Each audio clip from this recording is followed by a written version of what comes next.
Muito bem, vamos continuar. A gente já pegou a ideia de que a energia de ativação está relacionado a uma energia cinética mínima ali que o sistema, que as moléculas que constituem o sistema, ou os átomos, precisam conter. Beleza? Beleza. Uma coisa que eu não comentei muito ali é que você facilmente pode imaginar isso em situações macroscópicas, aí, com uma mesa de bilhar, novamente ela, que você tem que entender que para que haja colisão precisa um acúmulo ali de energia, né? A bolinha ter uma certa quantidade de movimento, né? E aí eu posso ter duas possibilidades. Ou a bolinha vinha tão lento, tão devagar, que só encosta na outra e não faz nada. Ou que ela dá uma paulada muito forte. Para trazer desse modo macroscópico para o micro, para moléculas ou átomos na fase gasosa, se vier com muita velocidade bater e quebrar, legal, bom. Porque quebrar o quê? Quebrar a ligação química. Claro, daí eu penso em moléculas. Mas se vem duas moléculas e colidem com muita força, legal. Porque vão colidir, vai quebrar alguma coisa. Alguma ligação química. Né? Quebra a ligação química, fica aqueles elétrons desemparelhados, eles estão loucos para reagir. E vão reagir com o que tiver na frente. Então, vai haver uma formação de outras substâncias. Vou ter os produtos. Tá? Então, assim como no bilhar, a gente precisa que as moléculas tenham, no mínimo, uma certa quantidade de energia, de movimento, para que aconteça essas coisas. Mas e se não for o suficiente essa energia para quebrar essas ligações químicas? Né? Volta lá as duas moléculas, pensa elas colidindo, mas não foi tão veloz. Não foi tão veloz. Não bateu com tanta energia. Ao ponto até que ricocheteou, né? Ela bateu uma na outra e uma molécula foi para um lado, outra para o outro, mas não foi tão forte essa pancada ao ponto de quebrar a ligação. E aí tem o mais básico, que simplesmente seria não ter nem energia para empurrar a outra. Então, nessas últimas duas situações que eu falei, onde não tem tanta energia envolvida, não haverá quebra de ligação. E esse choque, ele é inerte, ele é ineficaz. É só um choque balístico, né? É só um choque de duas coisas colidindo, dois objetos colidindo, só haverá uma transferência de movimento de um para o outro, mas não vai ter a quebra da ligação. É isso que é importante para que a reação aconteça. Antes das coisas se formar, elas precisam se quebrar. Antes dessas ligações, né, se formarem, elas precisam se quebrar. Então é aí que tem o dedinho do Boltzmann envolvido. O Boltzmann falou assim, tamanho será essa energia cinética quanto maior for a temperatura. É por isso que as reações químicas, elas na grande maioria ficam mais velozes, a reação se torna mais veloz a uma temperatura maior, porque se eu preciso ter uma certa quantidade mínima de movimento das moléculas para elas colidirem e quebrarem ligação, então quando eu aumento a temperatura, eu faço com que a energia de todo mundo fique maior. E aí é mais fácil ter choques que geram a ruptura da ligação química e a formação de produtos. Tá? Então, imagina ali que tenham, para uma determinada reação, as moléculas só vão colidir ali se elas estiverem, se movimentando a 1.500 metros por segundo. Senão, não vai ter energia o suficiente para quebrar e romper essas ligações e formar novas.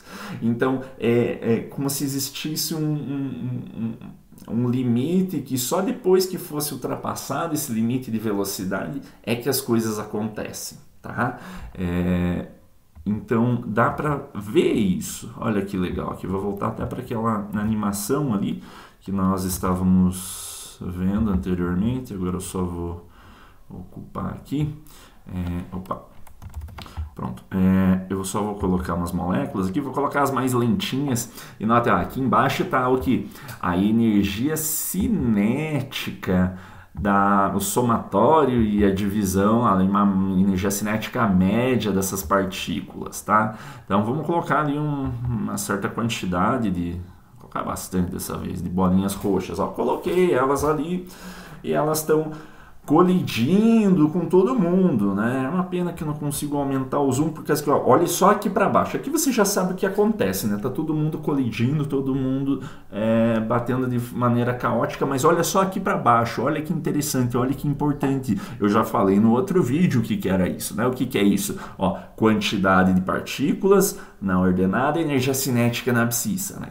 Eixo X, abscissa.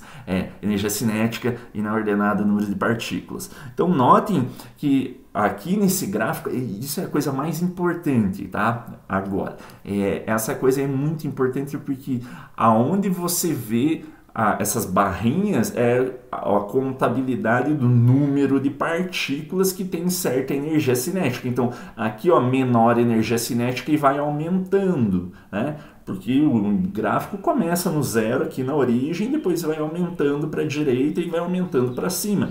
Então, eu tenho muitas partículas com uma energia cinética baixa. Estão vendo? Por quê? Por quê? Porque o gráfico está mostrando isso, né? Aquela barra quanto maior, quer dizer que mais átomos, mais bolinhas roxas estão com aquela velocidade. Pô, mas está mudando, Glaucio. Sim, elas estão batendo aqui umas nas outras e aí elas ganham um pouquinho mais de força. Então aqui embaixo está como se estivesse seguindo cada uma dessas bolinhas e expressando a energia cinética delas. Tá? Então, eu sei que tá mudando a todo momento, mas se eu fosse congelar aqui, né? Eu acho que posso até congelar aqui. Ah, maravilha, congelei. Ó. Olha só, e caiu bem num momento legal. Ó. Olha bem aqui, ó. A menor energia cinética possível é a que está mais populada, pessoal. E aí vai caindo exponencialmente a energia cinética. Né? Então, se eu fosse fazer um gráfico aqui de uma maneira um pouco mais decente, né? Eu posso fazer aqui um gráfico bem bonito, né? Aqui, ó. E aí eu ia perceber que, então aqui é energia cinética.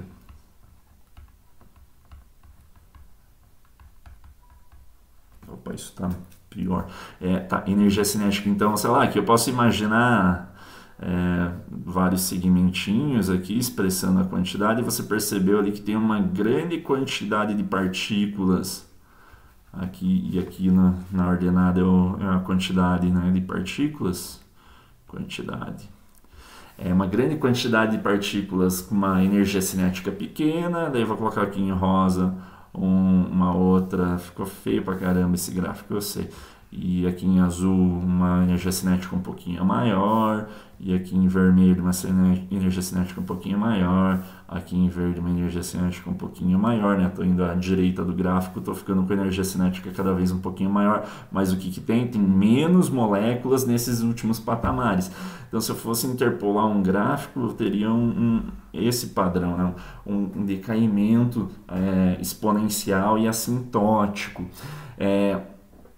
Quem sacou isso, quem entendeu e quem modelou isso pela primeira vez foi também o Ludwig Boltzmann, que eu não vou precisar entrar nos méritos e nos porquês, mas ele só falou assim, ó, a energia de um conjunto de partículas, ela vai ser de certa maneira proporcional ao número de Euler menos KBT, menos uma energia mínima sobre uma constante de Boltzmann. Ele pode dar o nome da constante depois que ele descobriu sobre T. Tá complicado isso, né? Essa equação aqui é só o demonstrativo desse comportamento que você está vendo aqui, que vai sempre ter muitas moléculas com uma energia pequena, e aí vai ter menos moléculas com energias maiores, tá? E olha o que eu estava falando no início do vídeo. O que eu estava falando? Que eu preciso, para que tenha reação química, de uma certa energia cinética para corte, que só vai acontecer reação química depois que as moléculas estiverem se movimentando com mais do que aquela energia cinética mínima. Vamos imaginar aqui que tem uma reação específica que eu estou olhando e que a energia cinética que eu preciso é aqui, ó. Opa, aqui. Aí em amarelo ninguém vai enxergar, vou colocar em preto mesmo aqui. Ó, imagine que a energia cinética mínima é isso daqui. Esse ponto aqui, ó, que eu estou fazendo um retângulo, né? Em preto. Então imagine que essa daqui seja a tua energia mínima, que só moléculas que estão do lado direito desse patamar de energia mínima vão ter energia o suficiente para reagir. Olha aqui quantas tem, aqueles 2 degrauzinhos. É grande a quantidade ou pequena a quantidade? É pequena a quantidade, né? Onde que tem maior quantidade? Tem uma enorme quantidade aqui, mas eles têm uma energia cinética pequena, aqui é pequeno, aqui é pequeno, aqui é pequeno. Só aqui que daí eu escolhi arbitrariamente esse ponto. Então, a equação de Boltzmann, ela fala que as moléculas elas vão tender sempre a um nível menor de energia, mas que tem uma coisinha aí que eu posso mudar. Tem uma variável ali, né? Eu falei, a energia mínima é um outro parâmetro ali e tal, também está relacionado à multiplicidade da energia, mas tem a constante de Boltzmann, que é uma constante, você não precisa saber o valor, não precisa saber de onde ela vem, mas tem uma coisa ali que pode ser mudada, né? A temperatura. Quando eu aumento a temperatura, eu faço com que esses níveis de energia menor, ou aliás, a ocupância de moléculas nesses níveis vá mais para lá, tá? Empurro ele um pouco. Vamos dar uma olhada aqui naquela animação, se isso é possível, é factível de ver. Olha aqui, ó.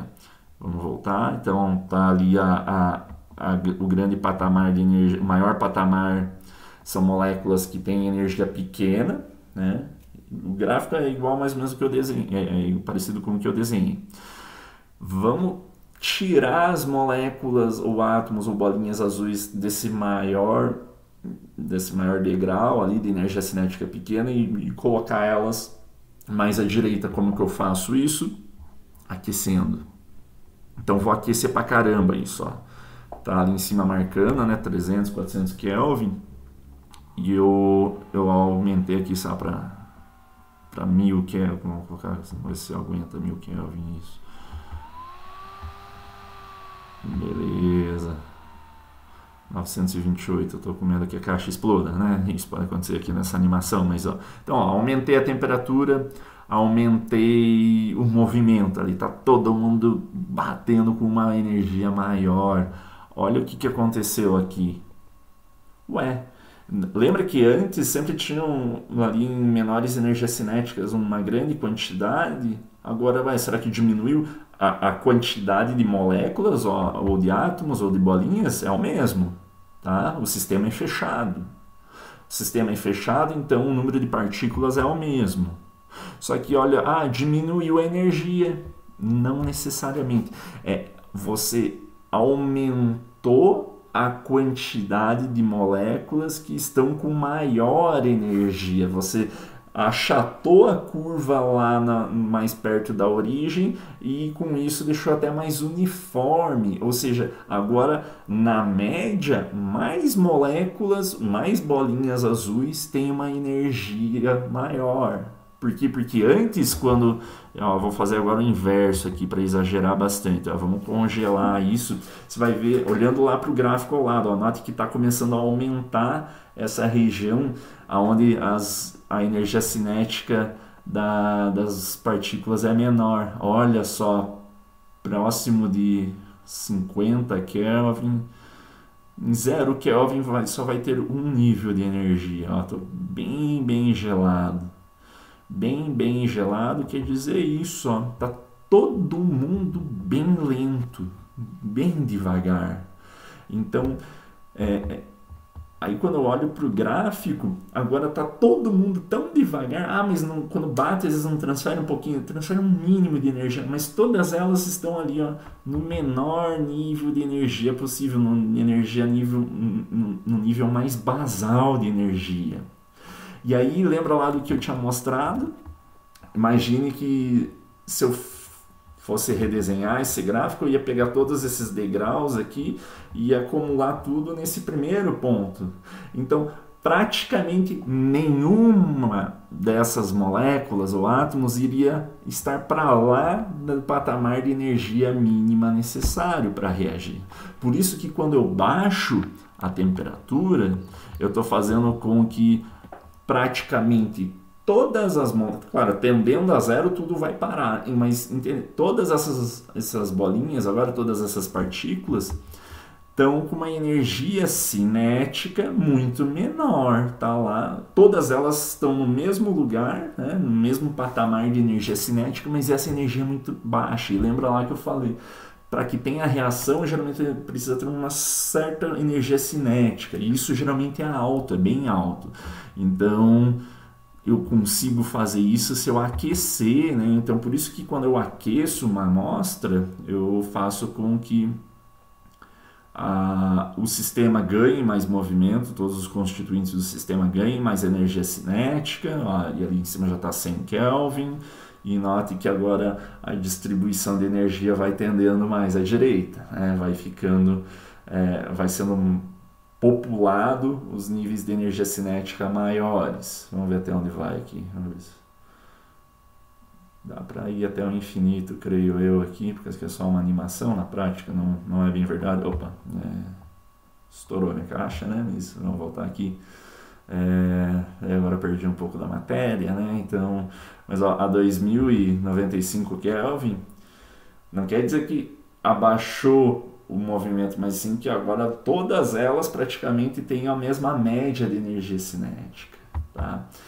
Então é isso que faz com que, deixa eu fechar isso aqui, é isso que faz com que reações químicas aconteçam mais rápido a uma temperatura maior. Que quando a temperatura está maior, deixa eu fazer aqui um rosa, acontece mais ou menos isso, né? Não ficou legal. Mais moléculas vão estar do lado de lá, tá? Em relação ao que eu tinha uma temperatura menor. Então, essa é a primeira ideia sobre o significado da energia de ativação. É a energia mínima necessária que o sistema requer para que quebrem-se as ligações durante o impacto. É a quantidade mínima de energia que precisa ter para o impacto ser efetivo, ou seja, impacto efetivo é um impacto que quebre ligações químicas dos reagentes e forme novas ligações químicas, tá? Então essa é a energia de ativação. E o fator pré-exponencial, né? Que está há tempos aí sendo falado, mas ainda não foi trazido às claras, né? Bem, se a ideia é que as coisas colidam no espaço, e eu estou falando sobre a teoria das colisões, é óbvio que eu preciso contabilizar aquele fato de como as coisas se encontram no espaço. E aí eu tenho que recorrer a um pouco de álgebra, mas é tranquilo, né? Então, eu tenho uma coisinha chamada frequência de colisões. A frequência de colisão, ela é expressa em relação a algumas coisas, né? Primeiro, quanto mais matéria eu tenho, mais factível é que exista uma colisão.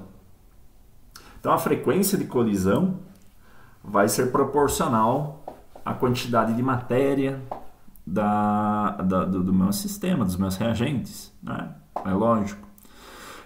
Se isso é verdadeiro, então, e se eu estou falando lá da molécula A e B, então a molécula A e B, então vou colocar aqui, a frequência de colisão, ela tem que ser igual a concentração de A e concentração de B, tá? Então vou ao invés de colocar dois pontos, colocar uma igualdade aqui.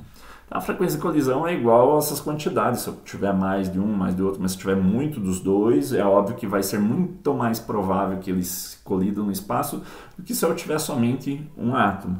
E para fazer esse acerto, eu preciso multiplicar tudo isso pelo número de Avogadro ao quadrado, porque eu vou ter um mol da espécie A, um mol da espécie B, e aí eu preciso só fazer essa relação só colocar tudo em proporção ao número de Avogadro.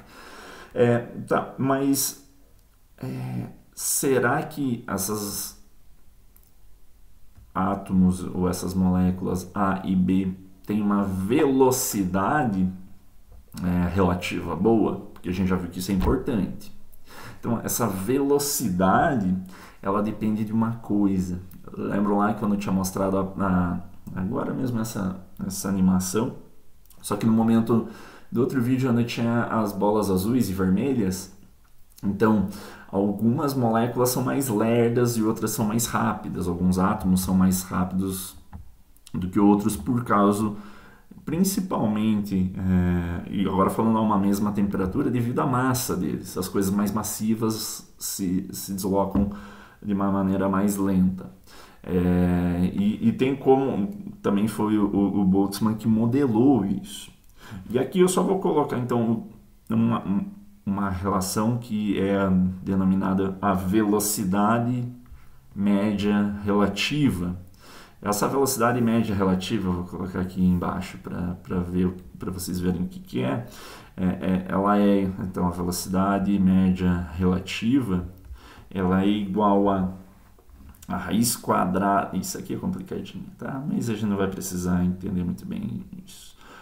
A raiz quadrada de 8RT sobre π emissão, onde emissão é a massa reduzida do sistema. Emissão é a massa de A vezes a massa de B sobre a soma da massa de A mais a massa de B. Você não precisa saber necessariamente o que é isso, mas sim que essa velocidade média relativa, pessoal, mostra que quanto mais massivo é o átomo ou a molécula, mais lento ela vai percorrer o espaço, tá? E aqui eu só trouxe uma equação que mostra qual que é essa velocidade média relativa. Naquela animação eu mostrava ali, naquela hora que eu mostrei a bolinha vermelha está a 1.200 metros por segundo e a bolinha azul está a 400. A equação que contabiliza isso é essa equação aqui. Mas eu nem preciso conhecer necessariamente a ideia aqui, porque eu só quero saber como que isso influencia na frequência de colisão. E aí tem mais uma coisa que eu fiquei falando lá, se a batida é de frente, de lado, como que acontece, se é de raspão. Então, um termo que é utilizado para isso aqui também, então voltando de velocidade média relativa, e sigma. Sigma vou colocar em verde aqui, sigma é a secção transversal, ou seja, essa secção transversal é, se imaginar duas esferas, ela vai ser igual a 1 quando essas duas esferas baterem de frente. Ela vai ser meio quando a secção transversal delas colidirem pela metade. Ela vai ser 0,1 quando somente uma relar na outra. E ela vai ser 0 quando elas não se tocarem. Então é só um parâmetro para ajustar a frequência, né, de colisão com esse fato de as coisas precisam bater e colidir e acontecer de uma maneira real, né? Eles precisam realmente colidir de maneira frontal. Então essa secção transversal é expressa de uma maneira numérica, mas 100% representa que está colidindo frontalmente, e quanto menor for esse valor, quer dizer que é menos efetivo esse choque. Beleza, isso não explica como que sozinho, como que o aumento, por exemplo, da temperatura faz com que haja um aumento da velocidade. Tá? Por quê? Porque aqui até tem um termo, aqui que ao lado da velocidade, ela até depende da temperatura, mas ela depende com a raiz quadrada da temperatura. Então, por si só, apesar de estar legal essa ideia, né, tem as concentrações das espécies, a quantidade, a velocidade, o como é essa colisão, essa equação ainda ela não explica necessariamente o como que um aumento de 10 graus Celsius geralmente até dobra a velocidade da reação. Porque se aumentar 10 graus Celsius aqui nessa equação, você não vai ter o dobro, tá? Porque a raiz quadrada de, sei lá, alguma coisa a mais 10 não vai necessariamente fazer com que a velocidade relativa dobre. Então, essa frequência de colisão não é o único aspecto. Então, quais são os aspectos que a gente viu? Mas a gente sabe que tem a ver, tá? Mas não é a única coisa, está faltando alguma coisa, que era o que eu estava mostrando antes. O que está faltando ainda para consertar o nosso modelo é aquela equação que eu já apaguei, né? Cadê? É essa equação aqui, né? A energia de Boltzmann das partículas.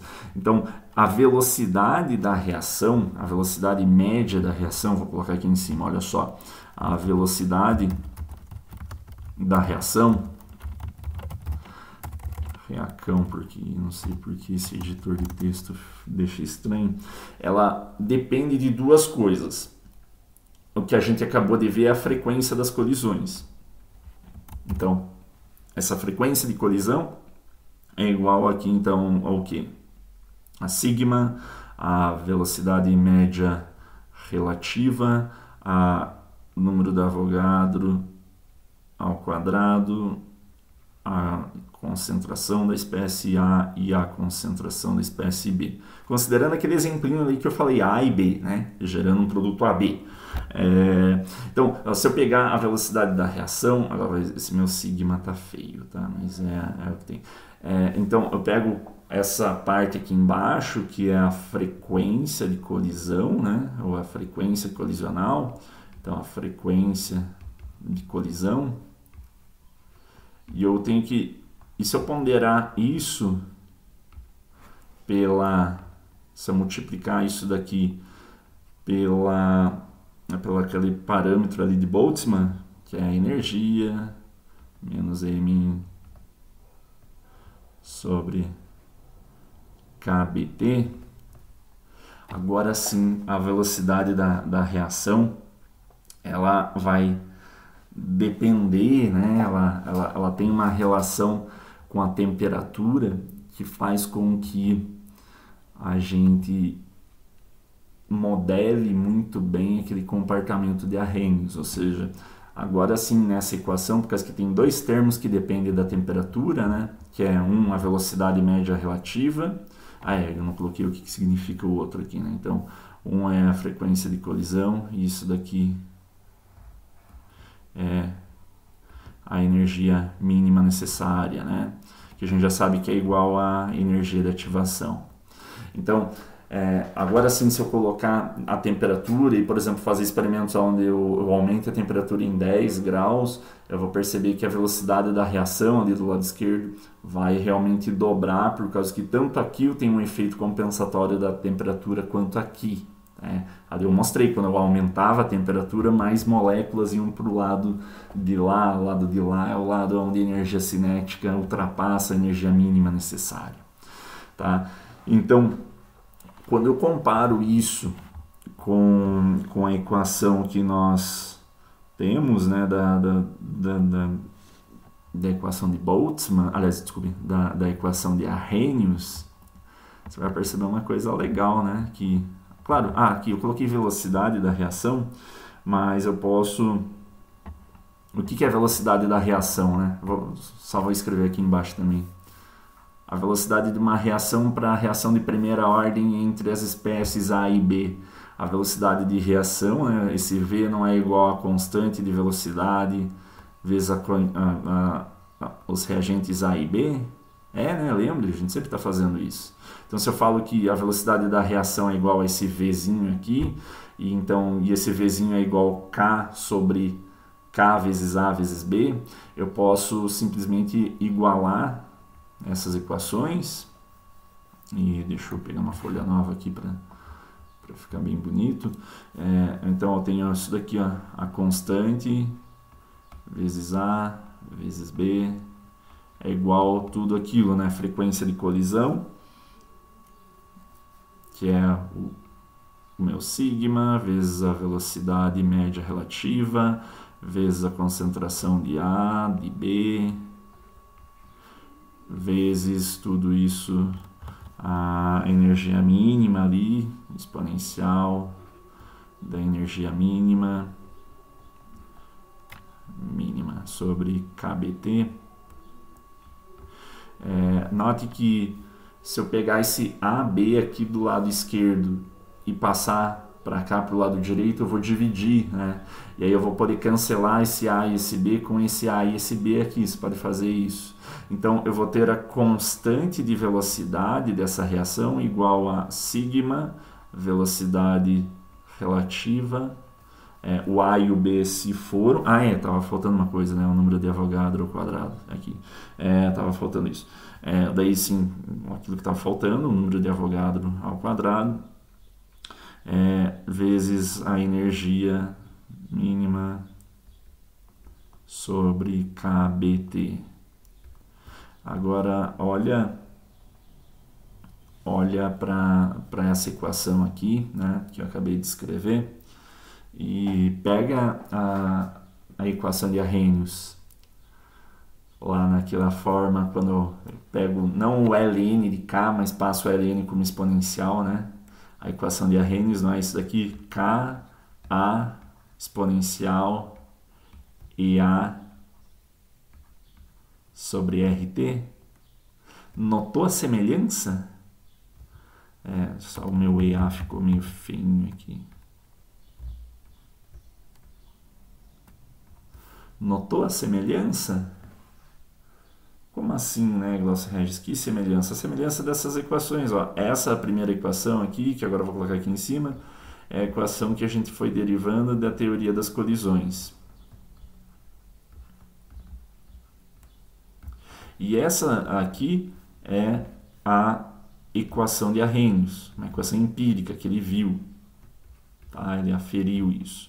Arrhenius, né?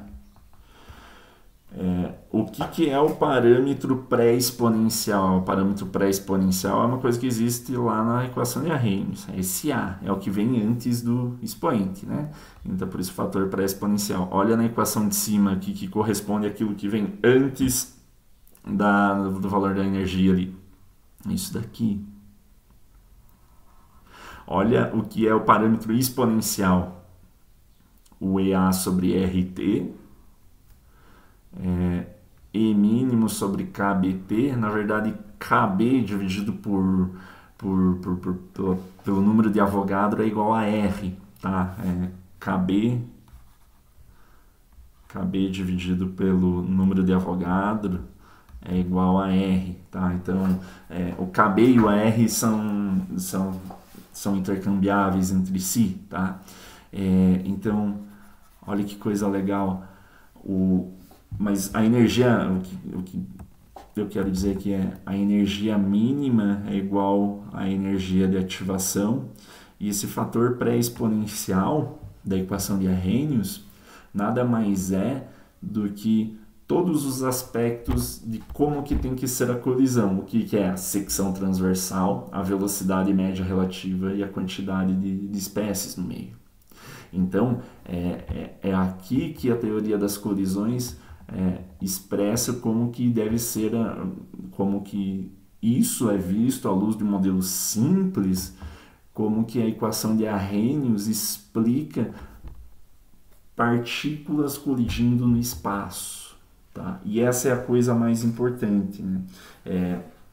Quando eu tenho partículas batendo no espaço, eu preciso pensar em, será que o choque é perfeitamente adequado, se não eu vou ter uma diminuição na constante de velocidade, e será que ele tem energia o suficiente?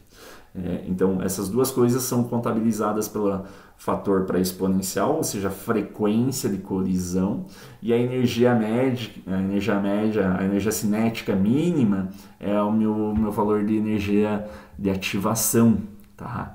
Então, aqui a gente tem essa expressão onde a teoria das colisões corrobora muito bem com a equação de Arrhenius, e isso explica como que uma coisa tem a ver com a outra. Então, fisicamente, o parâmetro A da equação de Arrhenius é a frequência de colisões, a secção transversal, a velocidade, que depende tanto da massa quanto da temperatura, e a quantidade de matéria. Então, aquele parâmetro A ele significa isso, essas três coisas.